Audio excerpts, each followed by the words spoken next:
back sa aking munting channel. For today's video ay pag-uusapan natin ang naging interview natin kay Reyna. Kaya naman sana tapusin nyo ang video na ito. For sure na matutuwa kayo at talaga namang mapapatawa kayo dito po sa ating kwento patungkol po sa naging usapan natin kay Reyna. Kahapon nga po ay nakausap po natin si Reyna ng matagalan at nakipagkwentuhan nga po ang ating dalaga.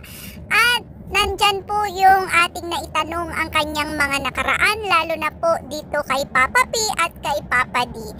Please like and share ang video na ito at sana po ay wag po tayong mag-skip ng ads.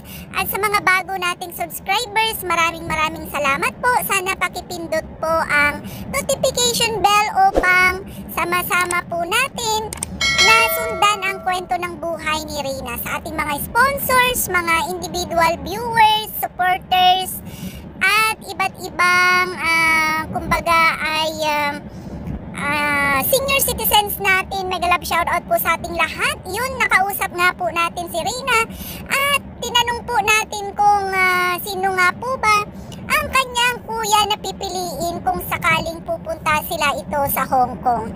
Ayon po kay Reyna ay medyo hindi po niya ma-enclose kung sino po sa kanila ang kanyang pipiliin na makakasama kung sakali po na mabigyan ng chance na makapunta nga po si Papa P or si Papa D upang samahan si Reyna sa Hong Kong.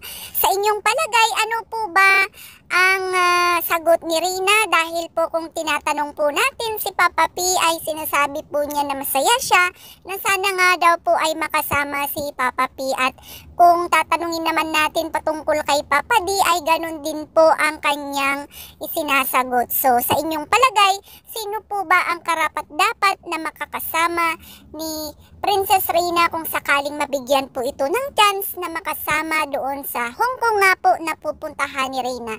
At shoutout din po sa ating mga kaibigang lubos dyan sa Hong Kong. Ayan, mag-ready-ready po tayo dahil magmi-meet and greet po ang ating dalaga. At confirm na po ang travel ni Reyna bago po siya mag-birthday. At tinanong nga po natin kung si Reyna ay namimiss niya nga pa po ba si Papa D. Ang sagot po ng ating dalaga ay mahiyain po itong sumagot na ewan ko po.